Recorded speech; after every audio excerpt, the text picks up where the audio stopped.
Thanks, Gaurav. Thank you so much for making time for this today. It's a pleasure to be speaking to you again, as always. Likewise. So, Gaurav, first of all, congratulations on all the work that has gone into PierSight and for the upcoming launch of the Varuna mission. We at All In having been early backers just for to sort of commemorate this moment with a quick, video on your journey up to this point. So maybe it would be great if you could start with a bit about yourself. Where you grew up, where did the fascination for space come in, and what was your journey leading up to starting PierSight? Yeah, sure.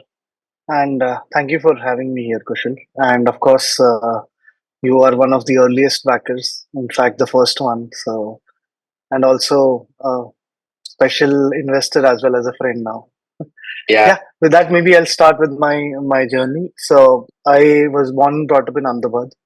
My parents, interestingly, my mother is an employee of Space Application Center ISRO, but in the administration side, and my father is a physics professor. So grew up in the city, did my schooling from here, and of course, as I said, due to my family background, always used to, family friends were scientists from ISRO, and I didn't add. My father did his PhD from Physical Research Laboratory.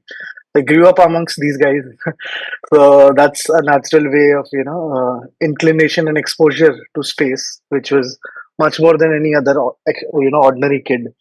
But in terms of the real fascination, it happened in 2008 during the Chandrayaan 1 launch. After the launch, there was a public seminar for kids at PRL. I remember my father took me there, and PRL I is was a seeing. physics research laboratory. Yeah, so PRL is Physical Research Laboratory. Physical research. It's an institute set up by Dr. Vikram Sarabhai, and in Okay. fact, ISRO was seeded from PRL. So you can say ISRO was incubated in PRL when it started in 60s. So Awesome. yeah, people who've been to Ahmedabad, it is across the road from I am Ahmedabad.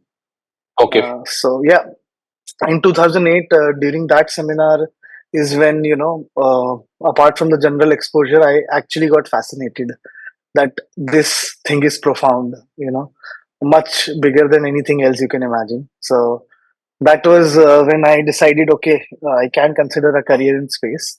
Then in 2010, when I gave my JE, there was this option to join an institute called Indian Institute of Space Science Technology, which was that time, I think even now, Asia's only institute giving undergraduate degrees in space sciences. So I could qualify in there, and it came with this compulsory, you can say, recruitment into ISRO that the institute used to pay for your complete hostel fee, mess fee, and education. And in turn, after you graduate, you need to work at ISRO for at least 5 years. They started Okay. that to, stop the iterations. Um, so yeah, joined IAST and then joined ISRO in 2014. And since then, spent about 10 years in ISRO and started PierSight post that. So Awesome. yeah. You want to talk a little bit about your time at ISRO? What kind of projects did you work on for the next 10 years after you joined?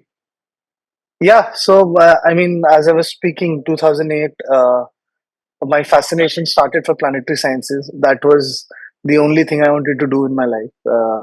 Luckily, when I was in my final year of engineering, just like other colleges, we have this full semester project. So in 2013, when I was in, I think, seventh semester, I got to work on the Mars orbiter mission for my final year project. So again, I got what I wanted there. And then right after joining ISRO, they assigned me to Chandrayaan 2, and did that project and slowly ended up leading a complete SAR payload, which went on the moon. And apart from that, worked on few Earth observation constellations. We call them RISAT series, which is radar imaging satellites. And towards the end, I was working on a mission to Venus. So Venus is full of sulfuric acid clouds, and SAR is the only technology which can see the surface. So that was sort of, you can say, I was founder of that payload at that point, from conceptualizing it to pushing it. And we had a great opportunity that if we would have launched in 2023, we would have given humanity the first vision of the planet Venus. the entire humanity. So Wow. you can link back to that profoundness which I said I felt while working on these things. But unfortunately, COVID happened, and due to COVID, the mission was pushed from 2023 to 2031, and Okay. that was sort of a time when I had kind of a setback. And also, interestingly, they opened up the private sector for space during COVID, somewhere around Yes. 2022. Yes. So, which was a time where I was thinking that, okay, all my aspirations were for this mission, which is delayed by 10 years. So, Yeah. what to do in life in these 10 years? And that sort of seeded in PierSight. Awesome. So maybe talk now about a bit about how you met your co-founder Vineet and what his journey was and how did you guys come up with the problem that you're solving at PierSight. Yeah. And we often find founders or Gujaratis, Marwadis, who come from these places who are very entrepreneurial, but we have never funded a ex-government employee who left a government job to start a startup. So maybe that will be interesting to know, how your peers viewed it, or just what made you think that I can leave this, comfort of a government job and start something of my own. Sure, sure. Yeah, starting about Vineet. So I knew Vineet used to work with National Instruments. National Instruments, for those who don't know, is a test and measurement leader globally. So Vineet used to represent National Instruments to SAC ISRO, and that's how we connected. We knew each other since I think 2018, 19, for about 4 to 5 years till we started PureSight. So our relationship was that Vineet was not a normal seller. He used to come to you asking for your problems, like, okay, what's the next challenging thing you're working on, and if he can solve it in any particular way. So we had a great technical relationship from that point of view. And so I'll start with how the idea of PierSight came in, and I can also tell you the linkage with the planetary missions I was talking to you about. Right? So in any planetary mission, there's a single spacecraft where you want to maximize the kind of science you can do, because it's not every day that you will go to Mars or Venus or Moon. Correct. So Yes. you have to deal with a very small form factor, less amount of resources in terms of size, weight, power, and cost, as well as the data which you send from there to here is a big challenge. Like Yes. so you can only send 7 mbps of data, and with the same size of an antenna from an earth orbit you can send like in gigabytes per seconds to megabytes. That kind of a challenge stays in all planetary missions, right? So Yes. you need to do more from what you have. And Yes. in a way, where we conceptualize PierSight, that there are Earth observation SAR satellites, but these are 2 to 3 tons, right? If you want to go persistent, you have to proliferate into a Yes. mega constellation. And in Yes. order to proliferate, you need to make the design which is simple and can work at lower resources. So Yes. that's how we went towards the application specific idea, that let's make a Yes. SAR only tailor made for the maritime domain, where the performance for maritime domain would be as good as the 3-ton class satellites, but this one Yes. would be only 50 kilograms. So I came up with the initial idea, wrote a Yes. paper about it to an international journal, and Okay. it won the best paper award for that journal seminar, right? Which Okay. got me more motivated that, okay, this makes sense. I mean, there's some external validation coming in from the community. And that's when Yes. Vineet came to me with this new product, and I had launched. It was called a software defined radio. And Okay. he was like, what is the new problem you're working on? So I told him about this thing, and I said, see, Yeah. conceptually all of this works, but we need to do a prototype of that. So Yes. he was like, yes, we can actually do it together. And we started working on that. And in a month, we had that prototype ready. So, just for Wow. context, uh, a design verification model is the term we use for prototypes in space. Usually, Yes. it takes some 12 to 14 months to build that completely.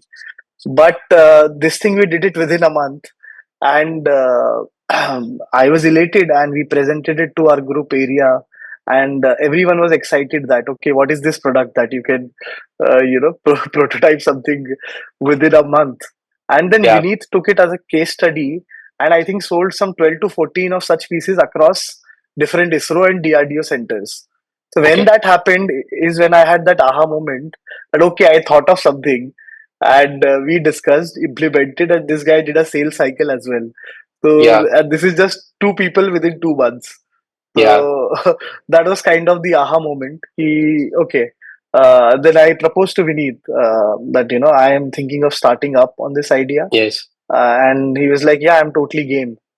And yeah, then we started building on to. So that was also a complete 5 to 6 months journey of understanding what is equity, what are ESOPs, how does thing really work.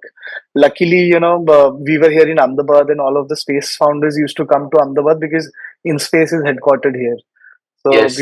I used to catch them at the gate. Like I remember I caught up with the Agnikul founders, Moin and Srinath, and I was like, let's please have a coffee. And I took them Yeah. for a coffee, and they were kind enough to explain to me very basic things of, I had a simple doubt. Okay, someone invests in the company, but then when you go ahead and spend that money, do we need to take permission for every rupee? Or, all such lame doubts that how does Yeah. this really work? Yeah. So yeah, I mean that was again a 5 to 6 months journey of absorbing the entire process of venture funding and how does that work. Yeah. And then we started speaking to our own networks here in Ahmedabad, and friends of friends, people from whom I've heard the word startup. I approached them. Okay, that time you had told me sometime in 2017 about you doing a startup. Can you tell me how does that work? So Yeah. one thing to other, uh, we had then some strategic offers of from certain people that okay, you guys are technical people. You totally concentrate on technical side. We'll put an admin and finance person. We'll put Yeah. in the money whenever it is needed, and you guys can start building the company. Yeah. Luckily, we realized that this won't work out. I mean, maybe for some cases that may be a good choice, but definitely not for us. And then, I think this was all Feb of 2023, and then I was reading a Substack article about accelerators for space startups, where I saw different accelerators where a space company can apply into Y Yeah. Combinator, Techstars, and a couple of others. So we started those applications. So I think that is when the game changed mostly from Yeah. the first Y Combinator application. That our technical ideas, we stopped obfuscating them, became very, very, very clear. And we cleared the Techstars, sorry, Y Combinator first stage, then had an interview, could not clear the interview. It was too short to explain this idea. It was Yeah. 10 minutes and Michael Sable was right at it. But it was a great experience. And then that helped towards Techstars, and next we made into Techstars. And right after the day we got selected, both of us resigned from our jobs. And then, yeah, started pitching in the market, met you, and that's another journey. Yeah. Yeah. Awesome. So, you guys came from a space and technical background, but did Yeah. you have any kind of exposure to the maritime industry? Like, what gave you the idea that this is a big problem in the maritime industry, that ships tracking them? Why is this an issue? Why is persistent tracking needed? How did you develop that thesis? Yeah, so there was a huge requirement which came to me when I was in ISRO for maritime domain awareness from Okay. users. So my role again at ISRO was a systems engineer. So what a Yes. system engineer does is he is basically the interface between the end user and people developing separate hardwares, right? Yes. So you need to specify that okay, you make this particular receiver with these specifications because end of the day what needs to be provided to the user as a complete system. So there I Yes. was seeing a huge demand for maritime domain where the user had been speaking to us for 2 to 3 months, 2 to 3 years for a particular area, and he wanted to, survey all of the Indian oceans persistently, right? Mm. and and that is when I realized that this problem can be solved better from a constellation point of view. In fact, Mm. I mean, I had also proposed the idea of PierSight within ISRO, to be very honest, that we can do it this way. But then the thing was, the reply came was that space industry has been privatized. It's no more the mandate of ISRO to make Yeah. constellations and operate them, and it's been Yes. very clearly said in the space policy. They told me, I mean, if you are very convinced about this idea, the best way to go about it would be to start your own company. And Yeah, I don't know if it was said in a sarcastic way or as a genuine advice, but I took it yeah, as a genuine advice, and we yeah, started building on it. Yeah, that brings me to the answer. I remember you also asked that, for someone working in a government domain, yeah. leaving that job, how is it? So, to be honest, ISRO is not really like your any other government job where Yes, you can, imagine it's 9 to 5, and how there is a general perception of sarkari jobs. ISRO is correct. not at all like that. So, thankfully, वो चीज तो हमारे DNA में नहीं आया था. And secondly, a lot of time people tell me now, even from within ISRO, my colleagues tell me that you showed immense courage, and we don't know anyone else who showed so much courage to leave the job. And I feel I feel that is wrong. Because to be honest, from if I think back, I don't feel I showed a lot of courage at all. The only thing was that I believed in something, and I kept going, kept adding believers, and never really till this day have had a choice to go back. Right? It was just one day at a time. You kept adding believers, then Yeah, employees, prospective customers.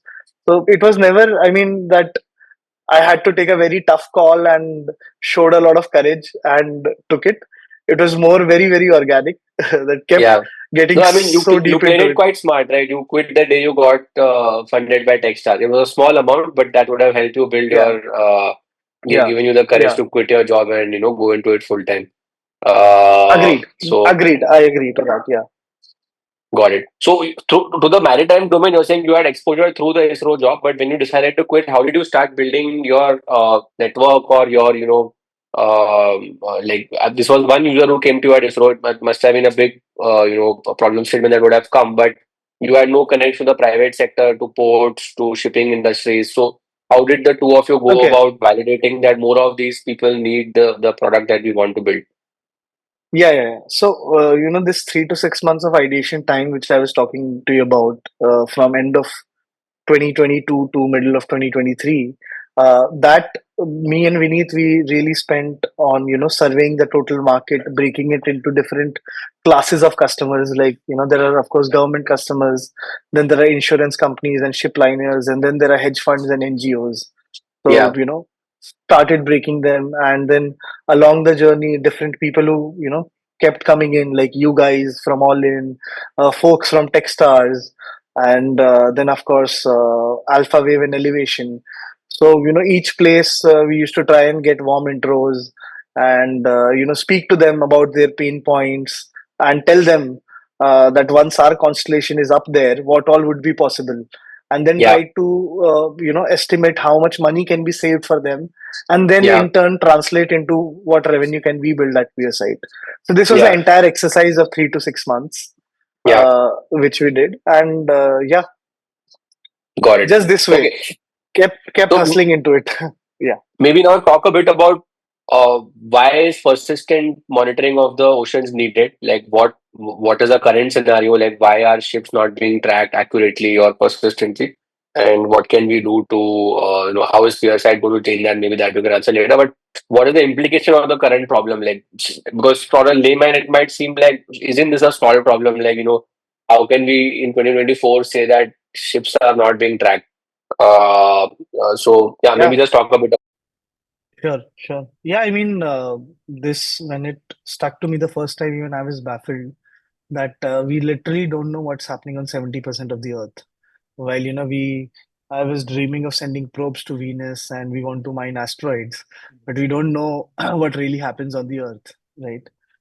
So the problem here is that ships, once they go into the oceans, there is no way of having situational awareness कि कब कौन सा ship कहाँ पे है, and or rather ocean में कुछ भी कहाँ पे है at whatever time, right? So in order to solve for that, International Maritime Organization IMO, what they did was her ship को बोला कि you need to constantly broadcast your location. Like, I tell you कि constantly share your location on WhatsApp for me, right? Similar, so they used to broadcast it, which can be received by satellites or coastal radar, still they are in the network of coastal radars, and you know uska GPS location. So again, how this Mm. works is each ship determines its location using GPS satellites, and then it Yeah. broadcasts that location. Very similar to Okay. WhatsApp live And location this is sharing. this is the AIS technology. Exactly, AIS technology. However, it's very simple. कि आपको भी अगर मुझसे छुपाना है, you will either install fake GPS on your phone, or you Yeah. will turn it off in some or the other way. That's exactly what ships do. So, these are all bad actors. Somebody who wants to, throw waste oil so that he can take more cargo on the next port, to someone who wants to hide their emission data. Then there are instances of illegal fishing.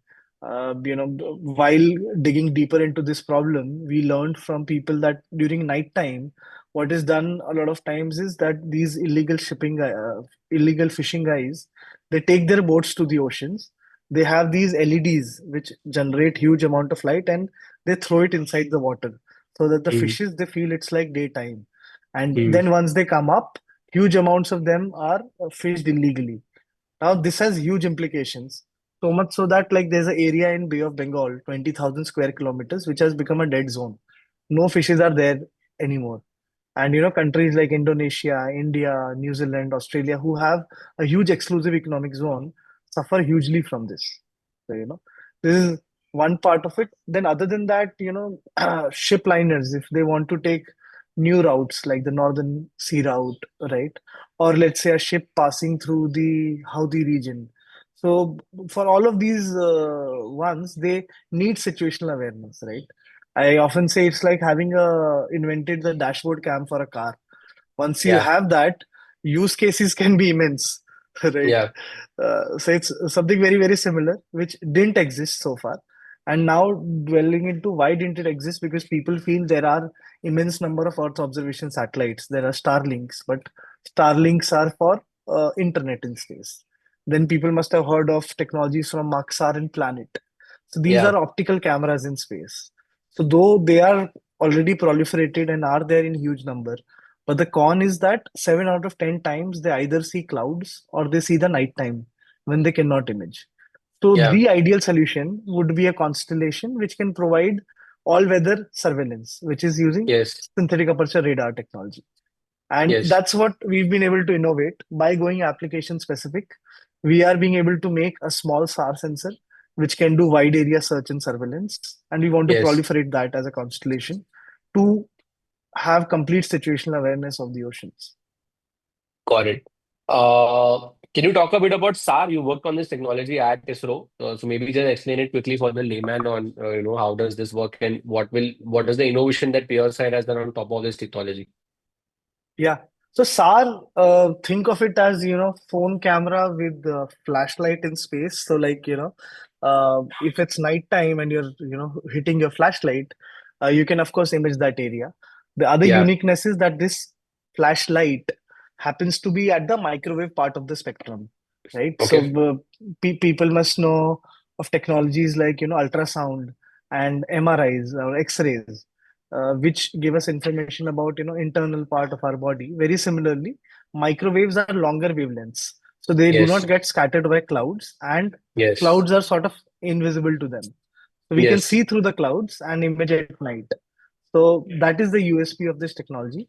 Where we have innovated is that if you I mean, what we've innovated is by going application specific, we've been able to make these sensors tailor-made for maritime domain, which means that for the maritime domain awareness, the kind of data quality is needed. We are providing that, but the form factor has been shrinked Okay. because it doesn't have to work over land or other regions. Okay. How much of the form factor has been shrink? Like, what is a regular SAR satellite? You said it was 2-3 tons is what it used to Yeah. be. How much did you bring it down to? Yeah, so now to again make this very clear, so like the institutional missions, like the RISAT missions or the Sentinel one, which Europe makes, are 2 to 3 tons, where there is Yeah. a single satellite catering to multiple needs. Then companies Yes. like Capella ISI have been able to shrink it to 150 kilograms. Okay. Right. However, the con there is that those can only take some 15 to 20 spotlight images of 5 cross 5 kilometers Okay. every day, right? Okay. Not useful for maritime surveillance. So what we are giving is sort of a wide area search and surveillance, like the 2 to 3 ton class satellite, at a form factor of 50 kilograms. 50 kilograms. Wow. Yeah. Okay. Very cool. Uh, And and just to announce our first in-orbit demonstrator mission, where, yes, so STAR is considered one of the most complicated technologies in spacecrafts. yes, So, so we've broken that into milestones. And our first milestone was to reach a technology readiness level of 7. So yes, NASA has divided space technology into TRL level from 1 to 9, right? yes, What TRL 7 means is that you put up a prototype in the same space environment in a scaled down way. So that's what we are yes. doing with the Varuna mission. And for people who are more interested, I would highly recommend to check out our page of Varuna, where we've tried to be very transparent and very clearly put out the mission objectives to even details and pictures of the hardware. And there's a YouTube video explaining how it will function and operate in space. Very cool. So in the mission, by the way, which is launching in a few days from now, we wish you all the best Yes. for it and pray that the Thank you. launch goes successfully. Uh, what do you hope to accomplish and prove in that mission? What after the mission is done, what would you be able to say that we now have these capabilities? Yeah. So all parts of our SAR system, from our antenna deployment to antenna radiation, back-end electronics, managing the power and thermal, right? So in space, it is ulta. Making something big is easier, and making something small and light is tougher, right? So one con which comes with making something in a very compressed form factor is how do you manage its thermal dissipation, its charging, right? As well as it surviving the launch loads. So all of those things will be proven from this launch. And then the performance of the electronics in a space environment. For about 6 months, it would be monitored. And then, of course, as I said, the deployment and radiation of the antenna would be tested from that. Got So it. in a way, And uh, again to break it down further, because recently I've had multiple people come to me with this question that what are you really proving it in a Varuna mission, right? So I'd like to break it down. So SAR, how it works is I explained that you transmit waves, they hit ships and then they get scattered back and are received again in space. So this was a scaled down version where we had limited power. So rather than a two-way where the waves bounce from objects and come back to space, we've broken it down that we are transmitting from space, receiving at ground, and then transmitting from ground and receiving at space. So with this, clever cutting it down, we are able yeah, to emulate how the actual performance for the commercial mission would be. So, got it. by spending, I can't tell the exact numbers, but let's say by spending 1/10 of the actual mission, we'll be Yeah, able to de-risk the technology yeah, totally at multiple levels before our commercial missions start going up, which is awesome, close to end of next year. awesome. And from what height will this be tested at? So this would be at a 350 kilometers orbit above Got Earth. it. Got it. And when the final commercial satellites are launched, they will be at what height? Similar, but a little bit higher. They'll be from 450 to 500 kilometers. Got it. Got it. Can you talk a bit more about the PSLV platform on which this launch is happening? Yeah, so that's a very interesting platform. So again, a lot of us must have seen the PSLV rocket, and during launch, they keep removing stages after the fuel has burnt up. So there's this last Yeah. stage called PS4, where the satellite is mounted right on top of it, and after releasing the primary satellite, this PS4 stage stays in orbit for about 6 months. So Okay. what ISRO has done is that this last stage पे they made sort of an extension around it. Hindi में Okay. हम कहते हैं वो घर के बाहर छज्जा होता है जैसा. Yes. So something like that they created there, and they added solar panels and telemetry telecommand within that PS4 stage, and they have called it POEM, which is PSLV Orbital Experimentation Module. So on this Okay. chhajja which I'm talking about, startups like us can mount their payloads, which will get power from the POEM platform and can use the telemetry telecommand from the POEM platform. So Okay. they don't need to rely on a satellite bus. The POEM Nice. platform is acting as a satellite bus. and this would operate there for 6 months. And ISRO provides with you the communication interface, which is done through ISRO's center called ISTRAC, which is Yeah. there in Bangalore. So you can communicate with the satellite. So all of these peripheral functions, which a small startup cannot establish immediately, Yes. the platform provides it. So a lot of times people have mentioned, and we have also mentioned that we were able to deliver this within 9 months. A lot of Yes. credit for that also goes to the platform, because we had the luxury to only care about our de-risking because everything else was being provided to us.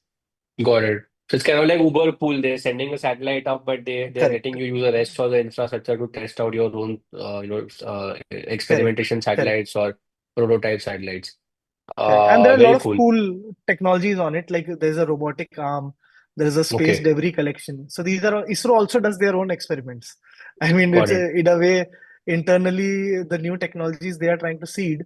They are also Yeah, testing themselves as well. So there's a robotic arm, there's a debris collection, there's a instrument which monitors how plants grow in space yeah, by I think some university. So I yeah, think this is the fourth time they are doing the Poem platform, and yeah, will continue to do this. So usually, last stage of rocket is very notorious. If you just do a Google search, you will find Chinese last stage rockets like PS4 have hit all everywhere, including the yeah, moon. Believe yeah. me or not, there's a last stage waste rocket from China which has gone and hit the moon as well. So this one has been used for much more constructive purposes. And yeah, Got it. Okay. And post this, what is the journey from this experimental launch, you proving out your capabilities to actually launching a commercial satellite? yeah. So for us, the deadline for this commercial launch, which was initially provided, was about July, which is when we had finished the complete development of this one. And post that, we have already started our commercial satellite development. I can say we are somewhere about 35% into it at this point. But this mission will give us a very critical and important feedback in terms of the electronics performance, and we'll have time to tweak into our final satellite, final commercial satellite, I can say. So yeah, as I Got said, it. that's stated for end of next year. Very cool. Uh, would you have any advice for your deep tech founders? I mean, you had an amazing journey from as a space scientist yourself to then quitting, becoming an entrepreneur, learning to do things like fundraising, sales, hiring, setting up your team. And I think it's probably a record, right? I don't know if any other startup has managed to go from conceptualization to an actual launch in 1.5 years. At least in India, I don't think any space startup has worked at that speed. So do you have any advice for deep tech entrepreneurs or space entrepreneurs on, how to pursue their dreams and make stuff happen? In general, someone very wise had initially told me that in the first 6 to 12 months, momentum is everything which decides the startup's future. And Yeah. for deep tech, that particular thing is very challenging. To Yes. do something, you need money. To get money, you need to do something. So it's like a chicken and egg problem. And then even if you figure the solution for this problem, still your product is years away, right? Yeah. Sometimes we are working 16 hours a day, and then someone external we meet and he asks us, when is your product coming out? And we're like, just 1 year away. So you know that especially is a huge challenge which the Yeah. entire deep tech community needs to figure, that how to really generate this momentum. बात तो सब Yeah. सही है, ज्ञान सबने दिया है, but how to do Correct. this? So in a way I feel how to crack it, and that's how we also went about this mission and other things in general, is that try to break them down in terms of milestones, right? Mhm. And start getting traction on that. Like this Poem launch, apart from what it de-risks for us technologically, the major benefit it gave was it qualified the team for space processes, right? There was a lot of young people who had never worked on space, did not know of a lot of nuances about space, and in simple things like how to go and integrate a payload into the rocket, and Yeah. managing things there on the ground and field. So all of those things happened because of this momentum coming in. So this would be Yeah. my advice, that no matter how deep a technology you are trying to work at, try Yeah. breaking that down, try to generate as much momentum as you can. And one more thing, personally, for space founders, stop telling people space is hard, because you Yeah. will only shy them away, right? Tell them that it is hard in general, but not for us. That's why Yeah. we are there to solve it. Awesome. Yeah. No, awesome. Well, we obviously love our attitude, and it's been amazing and a privilege watching you guys execute. Getting that mission up in a matter of months. And as I said again, we hope and pray it goes well, and we shall have you space qualified soon. So yeah, Yeah. thank you so much, Gaurav, for taking the time. I think it was a Uh, great chat. I also had a question, Kushal, for Yeah, you rather, because yeah, I don't know we ever got a chance to do that.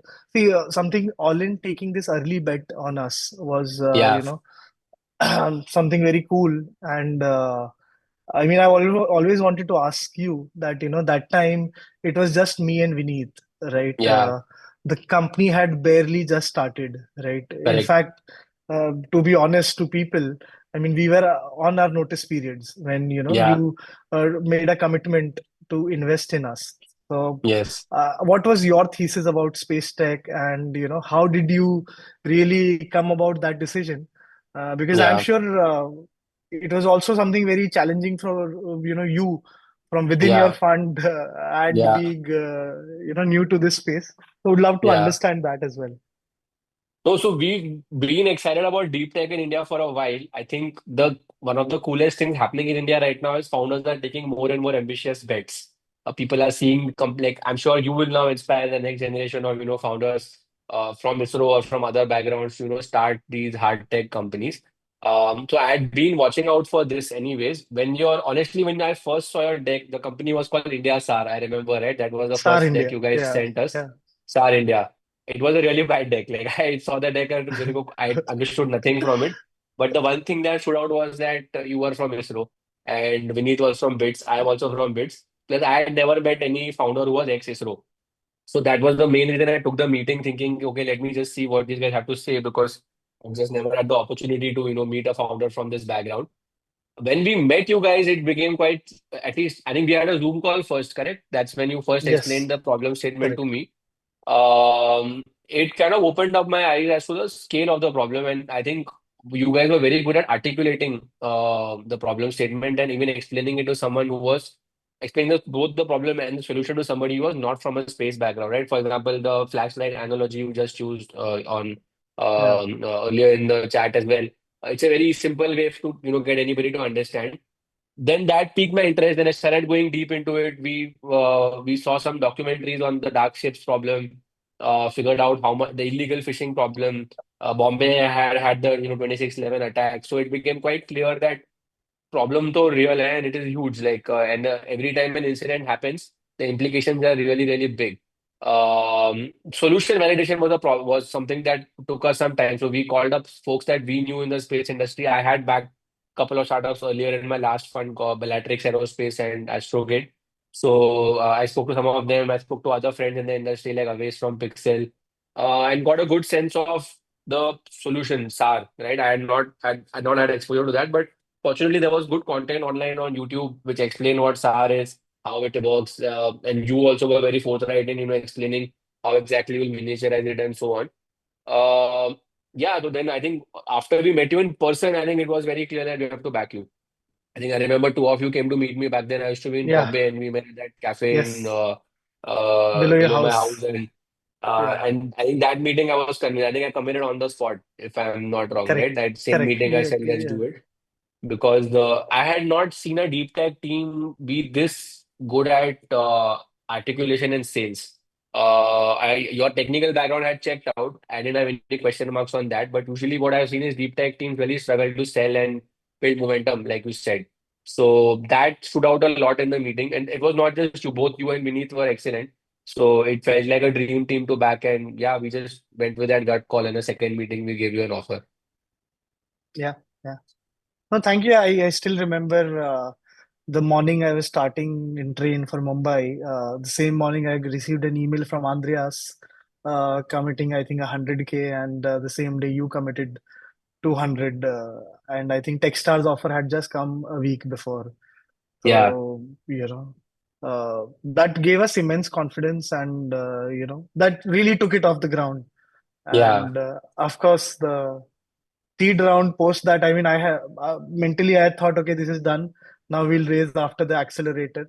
But yeah, then it was a different grind for 2 to 3 months. Maybe we'll cover that yeah, sometime later. yeah. But yeah, yeah, No, it's awesome. been fun, and very happy that a few of initial backers, like I also missed mentioning two of my school friends Yeah, invested about 200K along with you guys. So that was the yeah, entire pre-seed round, and both of them are coming to view the launch with me. yeah, So I mean, really happy that made great friends like you and Andreas. I mean, in fact, even right now when I have certain questions. You guys are the first ones I go to, and yeah, not like a investor or mentally to report something. It's more in terms of the bond which we've developed in the last 1.5, 2 years is yeah, something extraordinary. So thank you so much yeah. for No, backing no, us, all of you at my All In. my Yeah, pleasure. I think this is a privilege of a lifetime, and hopefully we'll see you launch many more satellites in the time to come. yeah, Yeah. sure. Thanks, Thank you, Gaurav. Thank you so much. Bye bye. thank you. Bye.